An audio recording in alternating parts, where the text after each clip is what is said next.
कोणाचा आला आता लोकांना कळलेलं आहे. फाईल मुद्दामून तिथल्या तिथं सही झाली पाहिजे असं कुठेतरी इच्छा एका मोठ्या नेत्याने फोनवर व्यक्त केली. दादानी ती सही केली आणि त्यानंतर 7:13ला विमानाचं बुकिंग झालं.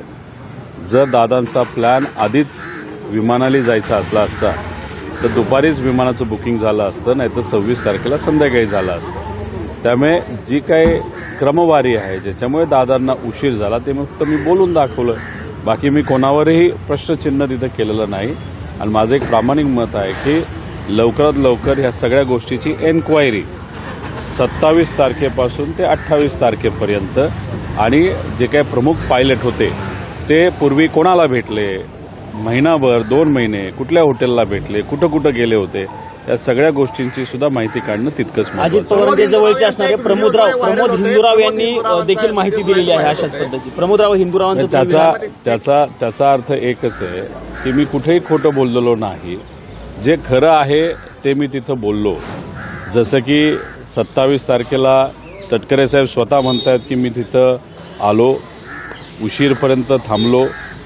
दुसऱ्या बाजूला हिंदूराव भाऊ बोलतायत की प्रफुल्ल पटेल साहेबांचा फोन आला आणि मग तिथं दादांना उशीर झाला आणि मग दुसऱ्या दिवशी ते विमानाला गेले. त्याचा अर्थ 3 पैकी 2 गोष्टी जर खऱ्या असतील तर तिसरी गोष्ट पण तितकीच खरी आहे की एका पॉलिटिकल कन्सल्टंटच्या बाबतीतली चर्चा तिथं झाली.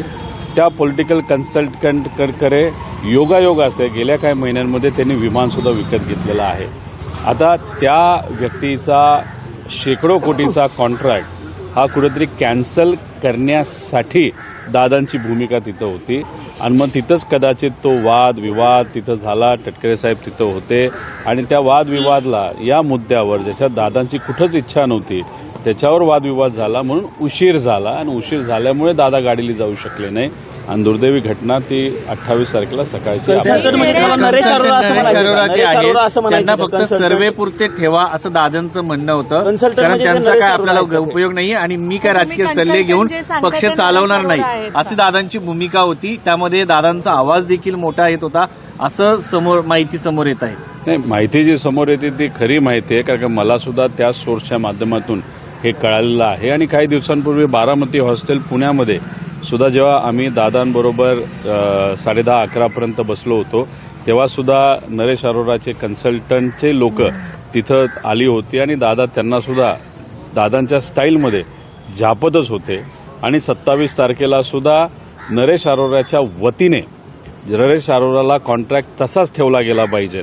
नरेश अरोराचा शेकडो कोटीचा कॉन्ट्रॅक्ट जिवंत ठेवून त्या नरेश अरोराला तिथं पैसे दिलेच गेले पाहिजे अशी भूमिका काही ठराविक नेत्यांची 27 तारखेच्या बैठकीमध्ये होती. पण त्याच्या विरोधातली भूमिका ही अजितदादांची होती. नरेश अरोरांची 27 तारखेचा तुम्ही आता कॉन्ट्रॅक्टचा जो उल्लेख केला नरेश अरोरांचा, तेच कॉन्ट्रॅक्टसाठी सुनील तटकरे तिथं आलेले होते का आणि सुनील तटकरे त्याच अनुषंगाने बोलत होते का असा अंदाज आहे. आणि राईस मिलच्या फाईलवर सही झाली होती शेवटची. हो, ती फाईल अचानकपणे दादांच्या जो काही मंत्रालयाचं ऑफिस आहे त्या ऑफिसमध्ये ती फाईल तिथं त्या दिवशी आली. दादांना त्या फाईलबद्दल काहीच माहीत नव्हतं. मग संध्याकाळी जेव्हा प्रफुल्ल पटेल साहेबांचा तिथं फोन आला की फाईल अशी अशी आहे, दादांनी माहिती घेतली फाईल कुठे आहे, ती मंत्रालयामध्ये ती फाईल होती. मग बोलून घ्यायला आणि सही करायला बराच वेळ गेला आणि म्हणून त्या दिवशी संध्याकाळी उशिरा 7:13 दुसऱ्या दिवशीचं विमान हे बुक करावं लागलं. तुम्ही आता प्रफुल्ल पटेल यांचं नाव घेतलेलं आहे. तुम्ही म्हटलंय की प्रफुल्ल पटेल साहेबांचा आता फोन आला होता असं तुम्ही उल्लेख केलेला आहे.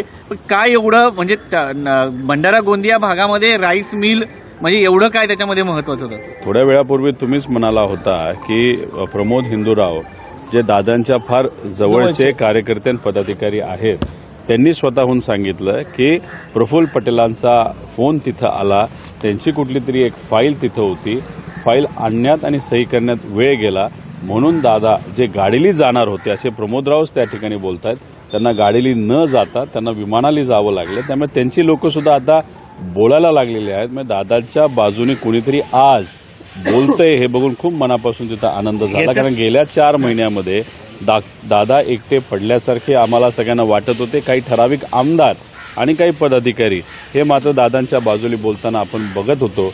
पण पदाधिकारी मोठ्या लेवलचे देश पातळीचे आणि राज्य पातळीवरचे मात्र दादांच्या बाजूली न बोलत होते, न दादांबरोबर प्रचाराला त्या ठिकाणी फिरत होते. एक मुद्दा याच्यामध्ये हा आहे, अजित पवार यांच्या बाजूचे जे आमदार आहेत ते आता खासगीमध्ये तुमच्या बाजूने बोलतायत का, किंवा या सगळ्या संदर्भामध्ये तुमच्या बाजू कारण अनेक लोक जे आहेत आता तुमच्या बाजूने बोलतायत की दादांना न्याय मिळायला पाहिजे. अंकुश काकडेंनी म्हटलं होतं की 12 तारीख आहे आजची आणि आज एक मोठी घोषणा. साहेबांनी देखील 12 तारखेचा उल्लेख केला होता की 12 तारखेला हे विलिनीकरणाची घोषणा होणार सुद्धा होती. पत्रकार परिषद घेणार होती. हो ना, मग 12 तारखेला विलिनीकरणाची घोषणा नक्कीच त्या ठिकाणी होणार होती. म्हणूनच आज प्रेस कॉन्फरन्स मी तिथं घेणार होतो. पण झालं एवढंच की अजितदादांच्या ॲक्सिडेंटबद्दल जी काही माहिती मी मिळवण्याचा प्रयत्न करतोय, आज सत्तेत नसताना सुद्धा एक कार्यकर्ता म्हणून, पुतण्या म्हणून तिथं मी प्रयत्न करतोय. काही मोठ्या नेत्यांची वेळ मिळावी यासाठी सुप्रियाताईंना सुद्धा विनंती केली होती आणि मी माझ्या लेवलला सुद्धा त्या ठिकाणी प्रयत्न करत होतो. पण दुर्दैव असं मला तिथं वेळ मिळालेली मोठे नाही. नेते पण म्हणजे केंद्रीय गृहमंत्री अमित शहांची भेटीची वेळ मागितली होती. ईमेलच्या माध्यमातून नक्कीच त्यांना मी तिथं पत्र लिहिणार आहे. फक्त माझं एवढंच मत आहे की विरोधात असताना सुद्धा, ताकद नसताना सुद्धा काकासाठी त्या ठिकाणी आणि आमच्या दादांसाठी आम्ही तिथं लढत आहोत. जे लोक आज सत्तेत आहेत, सत्ता मिळवण्यासाठी आणि पदासाठी जवळचे आणि लांबचे जे कुठला प्रयत्न त्या ठिकाणी करत आहेत, त्यांना विनंती एवढीच करायची आहे की पदापेक्षा माणूस पण तितकाच महत्त्वाचा असतो.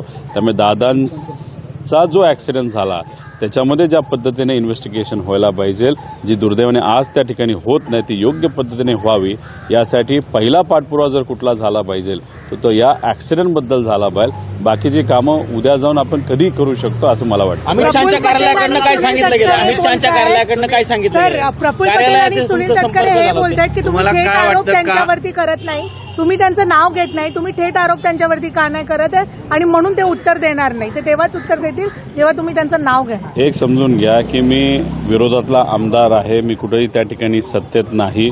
त्यामुळे या सरकारमध्ये तसं बघितलं तर माझं कुठंच वजन नाही. आणि आता पार्लमेंट सुरू आहे. पार्लमेंट सुरू असताना होम मिनिस्टर साहेब असतील, एव्हिएशन मिनिस्टर साहेब असतील, नाहीतर DGCAची काही लोक असतील, हे सगळे कदाचित त्याच्यामध्ये बिझी असतील. त्यामुळे त्यांना मला वेळ देता आला नाही. पण मी त्यांचा खूप काही वेळ घेणार नाही. आम्ही ईमेलच्या माध्यमातून त्यांना नक्कीच तिथं पत्र लिहू आणि ईमेलला उत्तर येईल अशी अपेक्षा करू आणि पुढच्या महिनाभरात हे इन्व्हेस्टिगेशन पूर्ण व्हावं असं मला तरी त्या ठिकाणी वाटतं. अपॉइंटमेंट दिली नाहीये याचा अर्थ त्यांनी अपॉइंटमेंट नाकारली असं झालंय का? काय कारण अर्थ असावं? आहे नाही, असं असा थेट अर्थ आपल्याला काढता येणार नाही. पार्लमेंट चालू असताना आणि जेव्हा प्रधानमंत्री स्वतः कदाचित दिल्लीत नसताना होम मिनिस्टर साहेब हे तिथं पुढाकार घेत असावे आणि त्यात ते थोडे बिझी असल्यामुळे त्यांना वेळ देता आला नसावा. रोहितजी, तुम्ही जी पत्रकार परिषदेमधून भूमिका मांडली अपघाताबद्दल, तर त्यामुळे तुमच्याच पक्षातील काही महत्वाचे नेते जे आहेत ते अस्वस्थ झालेले आहेत. यामुळे विलिनीकरणाच्या चर्चेला कुठेतरी ब्रेक लागतोय, कारण रोहित पवार भूमिका घेत आहेत आणि प्रश्न उपस्थित करतायत. हा घातपात असल्यामुळे राजकारणात आपण कशासाठी असतो तर भूमिका घेण्यासाठीच असतो आणि तीच गोष्ट त्या ठिकाणी मी करतोय.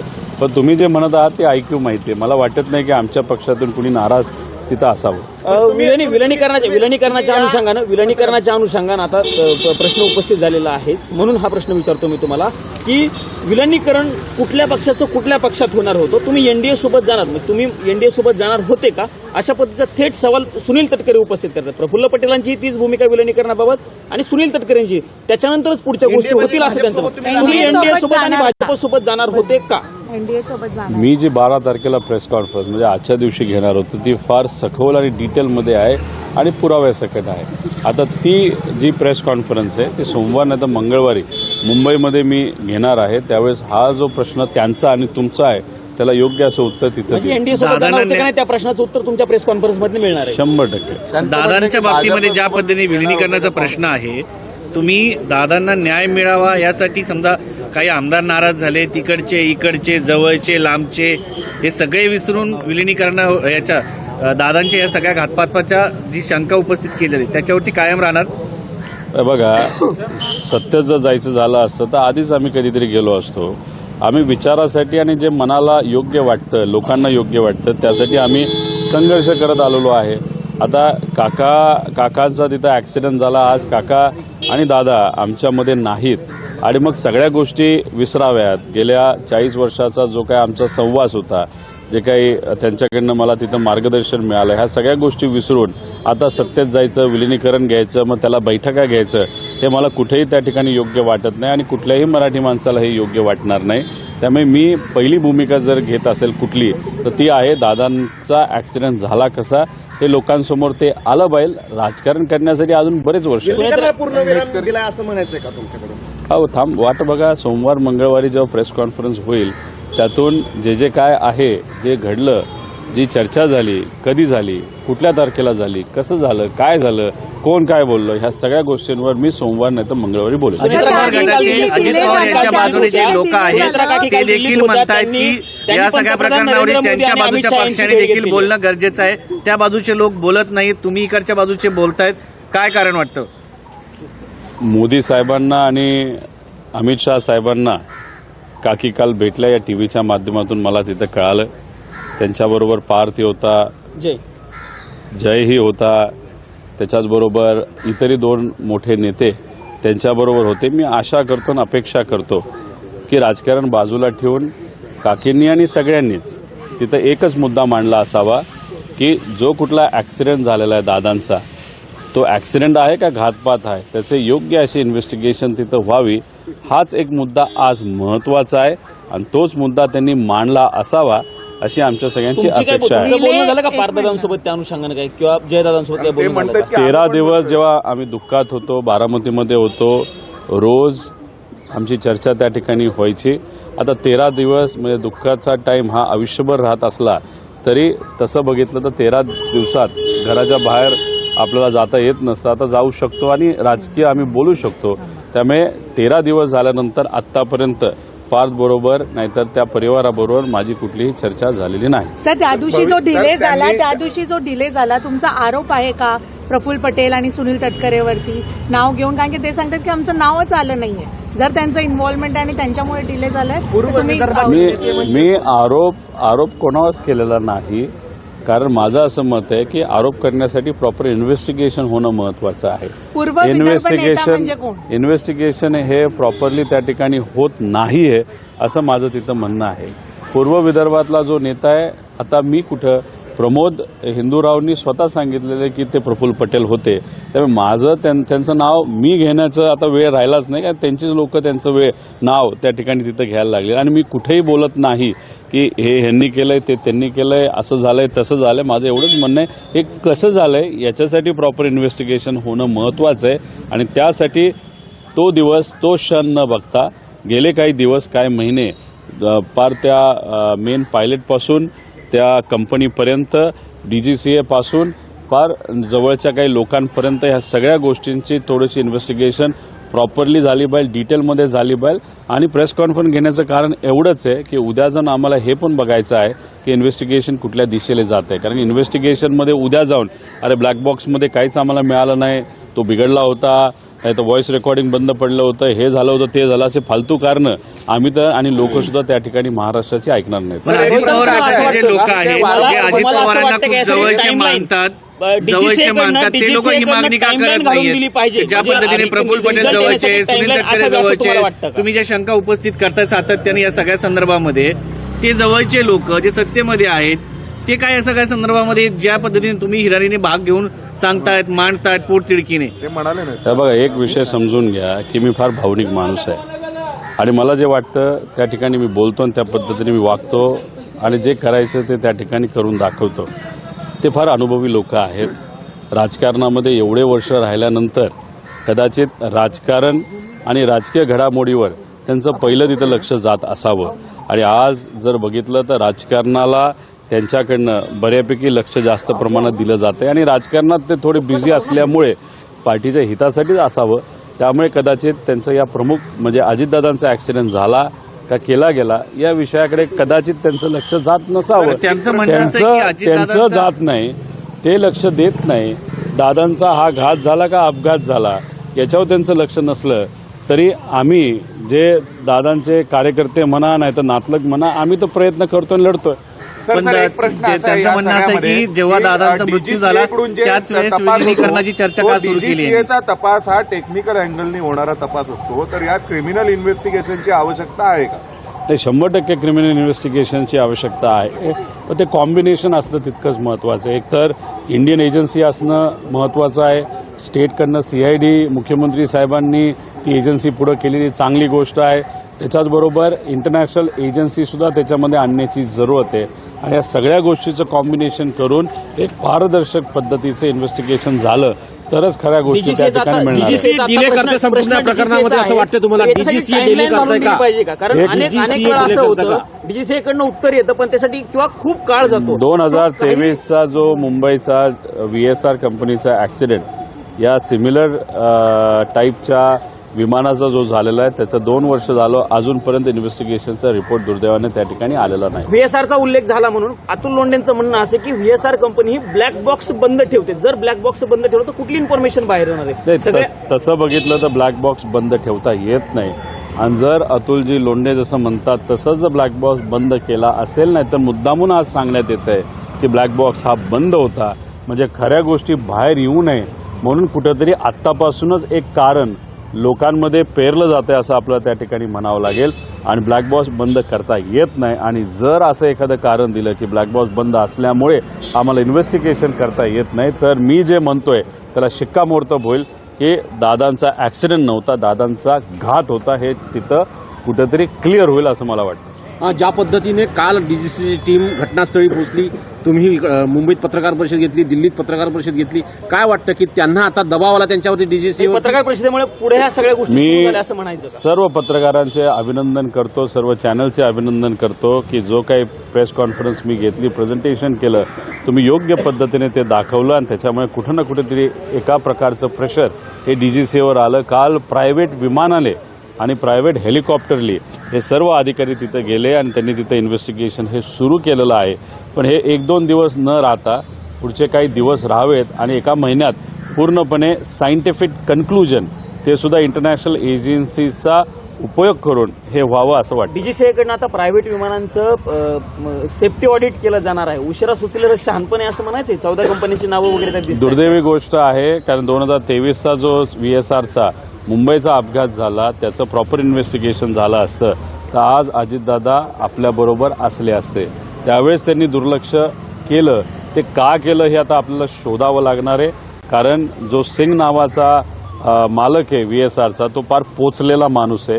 त्याला बऱ्याच राजकीय लोकांचं सुद्धा पाठबळ आहे आणि त्यामुळे जर 2023चा रिपोर्ट लोकांसमोर आला नसेल आणि तो आला नाही म्हणून दादाचा हा घात दुर्दैवाने त्या ठिकाणी अपघात त्या ठिकाणी झाला असं आपल्याला म्हणावं लागेल. आता एक गोष्ट आहे की दादा आपल्यात नसले तरी हे प्रेस कॉन्फरन्स आणि प्रेझेंटेशन घेतल्यामुळे जो काही DGCAने काल परवा निर्णय घेतला की ज्या काही प्रायव्हेट एजन्सीज आहेत त्याचं प्रॉपर इन्व्हेस्टिगेशन, प्रॉपर सर्चिंग आणि त्याचं सेफ्टी ऑडिट हे केलं जाईल. उशिरा सुचलेलं कदाचित हे शहाणपण असलं तरी मला असं म्हणावं लागेल मीडियामुळे आणि आमच्या प्रेझेंटेशनमुळे उद्या जाऊन VIP लोक असतील त्यांचा जो काय अपघात होऊ शकला असता तो कदाचित याच्यामुळे थांबेल असं वाटतं. त्यांचं म्हणणं असं आहे की जेव्हा दादांचा अपघात झाला त्याच वेळेस या लोकांनी विलिनीकरणाची चर्चा सुरू केली.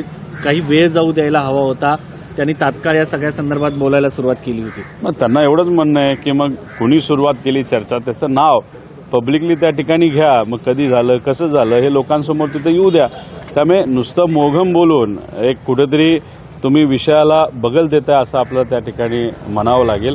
आणि त्यांना हेही आम्हाला सांगायचं आहे की जेव्हा दादा हॉस्पिटलमध्ये होते आणि तिथं काय काय चालू होतं हे सुद्धा आम्ही तिथं बोलू शकतो. पण या विषयाचं राजकारण करून एका मोठ्या नेत्याला कुठेतरी आपण त्याचं नाव खराब करतोय हे मात्र त्या ठिकाणी आहे. त्यामुळे आम्ही जेव्हा शांत असतो नाही तर शांत आहोत त्याचं कारण आम्ही दादांकडे बघून शांत आहोत. या 4-5 जे काही सो कॉल्ड नेते आहेत त्यांनी दादांना शेवटच्या काळामध्ये किती एकटं पाडलं होतं हे आम्हाला माहिती आहे. आणि ते म्हणतील की जेव्हा पक्ष फुटला तेव्हा तुम्ही कोणाची भूमिका घेतली, कोणाच्या बाजूली भूमिका घेतली त्याचं सगळं उत्तर सोमवारी नाही तर मंगळवारी स्वतः त्या ठिकाणी मी दिली. पुणे पिंपरी चिंचवड असो किंवा दादांचं ते कलेक्टर त्या IAS अधिकाऱ्यांसोबत झालेलं संभाषण असो या सगळ्या प्रकरणामध्ये दादांना त्यांच्याच पक्षातल्या लोकांनी एकटं पाडलं होतं असं देखील सांगितलं जात आहे. तेच म्हणतोय की सोमवार आणि मंगळवारी मला थोडासा वेळ द्या त्यावेळी स्पष्टपणे पुराव्यासकट बऱ्याच गोष्टी मी त्या ठिकाणी सांगेन. इटालियन कंपनीने दावा केला की जो अहमदाबाद या ठिकाणी अपघात झाला होता तो ह्युमन त्या पायलटने स्वतः जे इंधनाचं स्विच आहे ते बंद केल्याचा दावा केला.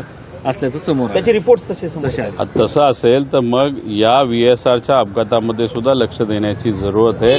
जो कोणी कपूर नावाचा पायलट होता, मेन पायलट, त्याच्यावर सुद्धा मुद्दामून कुणीतरी प्रेशर आणून, नाहीतर वेगळ्या गोष्टींमुळे, तर तसं जर सेम गोष्ट जी एअर इंडियामध्ये जी ह्याला गुजरातमध्ये झाली, तशीच गोष्ट VSRमध्ये सुद्धा जर कोणाच्या प्रेशरमध्ये झाली आणि त्याच्यातच हा घात त्या ठिकाणी झाला असेल तर बरंच काय आपल्याला कळेल.